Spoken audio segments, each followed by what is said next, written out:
Thanjavur episode part 2 peacock பார்த்தீங்களா?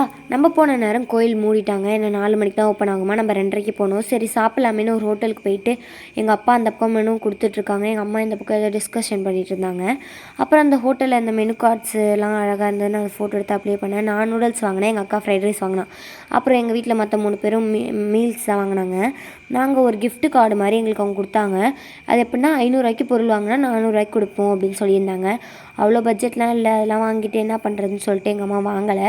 ஆனால் அங்கே நிறையா ஃபோட்டோஸ் மட்டும் எடுத்துக்கிட்டோம். அவங்கள்ட்ட கேட்டோம் ஃபோட்டோஸ் எடுத்துக்கலாமா, அவங்க எடுத்துக்கோங்கன்னு சொல்லிட்டாங்க. நாங்களும் அழகாக ஃபோட்டோஸ்லாம் எடுத்தோம். இங்கே பாருங்கள் செம்மையாக இருந்தது அங்கே பின்னாடி. அப்புறம் கோயிலுக்குள்ளே போயிருந்தோம். சரி கோயில் திறக்கிறவங்க கோயிலுக்குள்ளே போய் உட்காந்துருக்கலான்ட்டு.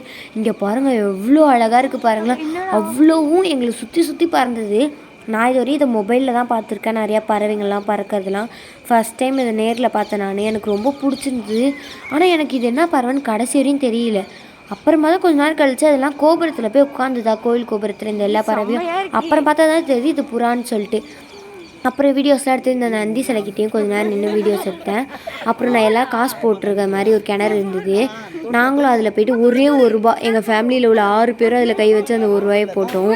அது ரொம்ப ஃபன்னாக இருந்தது. அப்புறம் சாமியெல்லாம் பார்த்துட்டு வெளில வந்துட்டோம். ஒரு மாதிரி ஈவினிங் ஆகிடுச்சு.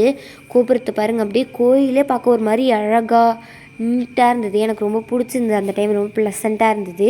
ஆனால் கோயில் செம க்ரௌடுங்க, ரொம்ப க்ரௌடு. அப்போ நாங்கள் ஃபோட்டோஸ்லாம் எடுத்தோம், அதெல்லாம் இல்லை ஆட் பண்ணுறேன் பாருங்கள். நிறையா ஃபோட்டோ கிளிப்ஸ்லாம் கோபுரத்தோட. இதெல்லாம் நான் எடுத்தது எங்கள் அக்காவுக்கு, எங்கள் அக்கா வந்துட்டு எனக்கு எடுத்து கொடுத்தா. 2 பேரும் மாற்றி மாற்றி ஃபோட்டோஸ்லாம் செம்மையாக எடுத்துகிட்டு இருந்தோம். அது அப்புறம் ஃபேமிலி ஃபோட்டோஸ்லாம் எடுத்துகிட்டு சரின்ட்டு கொஞ்சம் நேரம் உட்காந்துருந்தோம். என் தம்பி வேறு அங்கே இருந்த புல்லுலேயே உட்காந்துட்டான். சரி பாய் ஃப்ரெண்ட்ஸ் அவ்வளோதான் அப்படின்னு சொல்லிட்டு கோபுரத்துக்கு பாய் காமிச்சிட்டு நாங்களும் ரயில்வே ஸ்டேஷன் வந்து உட்காந்துட்டோம். ஏன்னா திரும்ப வீட்டுக்கு வரணும்ல. சரி பாய் பாய்.